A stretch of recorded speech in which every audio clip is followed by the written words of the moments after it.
नमस्कार दोस्तों, आज हम जानेंगे आरटीआई कानून के बारे में। राइट टू इन्फॉर्मेशन यानी सूचना का अधिकार, और आम आदमी के लिए ये कितना फ़ायदेमंद साबित हो सकता है, कैसे आम आदमी इसका इस्तेमाल कर सकता है। चलिए जानते हैं इस पूरी वीडियो में, जिसे समझा रहे हैं विकास दिव्य कीर्ति सर। तो चलिए शुरू करते हैं। इन द सेम वे आप सोच के देखिए, एक फिल्म देखना मेरे कहने पे आप लोग जरूर। उस फिल्म का नाम है वेल डन अब्बा।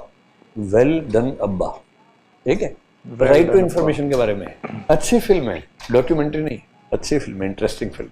उसमें एक लड़की का कुआं चोरी हो गया है। कुआं मतलब वेल, हाँ, कुआं कैसे चोरी हो गया है। ये जो सरप्राइज एलिमेंट हुआ ना, यही इस फिल्म की जान है। और वो पुलिस के पास गई है कि मेरा कुआं चोरी हो गया है, तो पुलिस पागल हो गई है। जैसे आप लोग चौंक गए, ऐसे पुलिस वाला भी चौंक गया, क्या है, कुआं चोरी हो गया, ऐसे कैसे नहीं।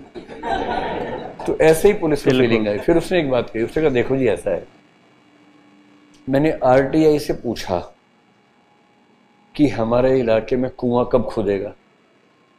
जवाब आया कि पिछले साल खुद चुका है, और लोकेशन बताई कहाँ खुदा है। मैं वहां गई, कुआं नहीं था, तो उन्होंने खोदा है और अभी है नहीं, इसका मतलब चोरी हुआ है। तो या तो मुझे कुआं दिखाओ कहाँ है, या ला के दो, और नहीं तो एफआईआर लॉन्च करो, कुआं चोरी हो गया है। अब पुलिस ने फोन किया पीडब्ल्यूडी को कि भैया एफआईआर हो रही है, तुम सबकी नौकरी गई।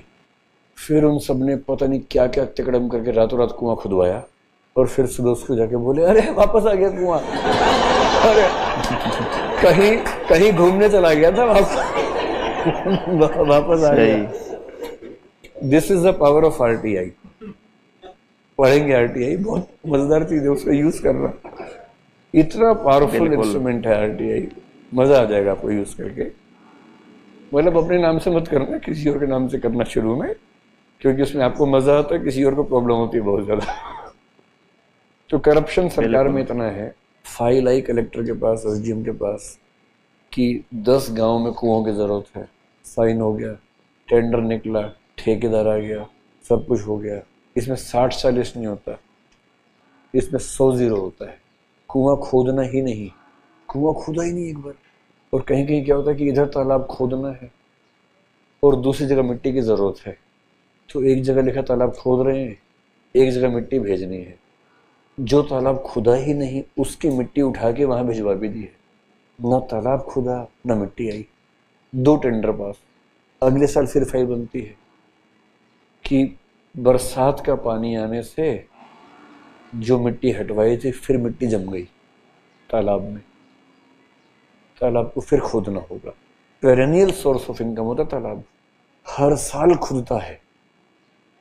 बिल्कुल सही बात है। और कभी एक फावड़ा भी नहीं चलता, आपके गांव में भी होता होगा, हर साल खुदता रहता है।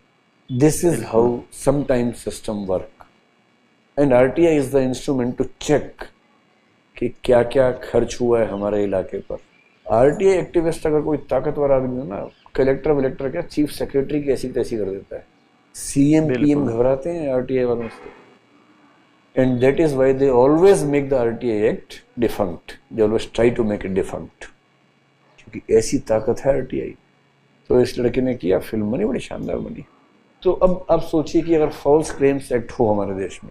अच्छा, हमारे देश में क्या, बेरोजगार लोग बहुत ज्यादा है, और बेरोजगार भी ऐसे ऐसे बहुत माहौल बनाते होंगे सुबह लोग, खाली उनको पता लग जैसा एक्ट है, सुबह सुबह दूरबीन लेके निकलेंगे हर जगह। हर जगह देखेंगे ये किसने बनाया, ये स्कूल की दीवार किसने बनाई है, ठेकेदार का नाम बताओ, कितना खर्चा हुआ इसमें हुआ, अपने मिस्त्री को लाए, बताओ कितना खर्चा होना चाहिए था। उसने कहा जी 10,000 होना चाहिए था, 10.5 लिखा हुआ है, 500 रुपये के लिए क्या केस करोगे, चलो छोड़ो, आगे चलो और कोई दीवार देखो। वो ढूंढ ढूंढ के एक आध ताजमहल ढूंढ लेंगे अंदर से कि ये करप्शन हुआ है, और केस कर देंगे। और अगर केस करके मान लो 20-50 हज़ार मिल गया, तो महीने में एक केस तो बनता ही है। सही बात है। समझ रहे हैं कि अगर ये एक्ट भारत में आ गया, फिर करप्शन करने वालों के लिए कितना मुश्किल हो जाएगा। तो देखा आपने आरटीआई की पावर। ऐसी ही वीडियो मैं आपके लिए लाता रहूँगा। चैनल को सब्सक्राइब कर दीजिए। लाइक कर दीजिए। धन्यवाद।